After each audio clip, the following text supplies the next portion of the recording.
New York City has just elected Zohran Mamdani for mayor. Zohran Mamdani, a Muslim, a socialist, pro-Palestinian, and anti-establishment. That Mamdani. This has got to be one of the most wildest elections that New York City has ever had. Not only is Mamdani a historic winner, but also this mayoral election has gotten national coverage like you have never seen. And part of that national attention can be attributed to conservative media, even the likes of Trump and his administration that have been spending several weeks and months trying to paint Zohran Mamdani as a radical, questioning his citizenship, calling his policies communist, calling his pro-Palestinian stance a terrorist sympathizer, or pro-Hamas, or pro-terrorist, and literally floating the idea of deporting him or sending in the National Guard if he wins the election. So yes, not only is the outcome and the development of this election pretty wild for New York City and historic, but it's also been pretty crazy to see how conservative media and Trump's administration has been painting Mamdani lately. Now, if you think all that's wild, what's even wilder is the fact that Mamdani and President Trump have met in the White House, and the reaction was overwhelmingly good.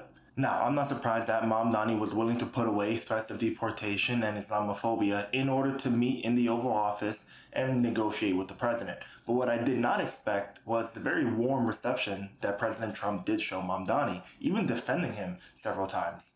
Now, before I get to exactly what happened in the meeting, let me just highlight exactly how bad Trump's behavior has been, or the behavior of the conservative media has been against Mamdani.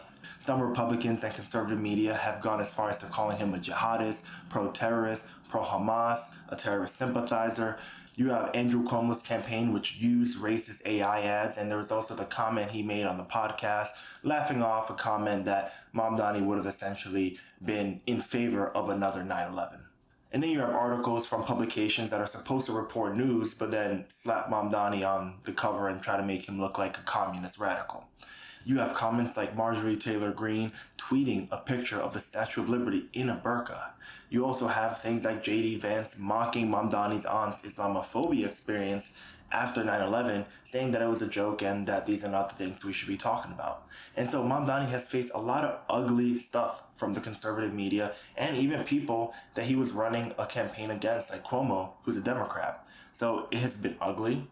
It's certainly been coordinated, and has certainly been Islamophobia and hatred and fear.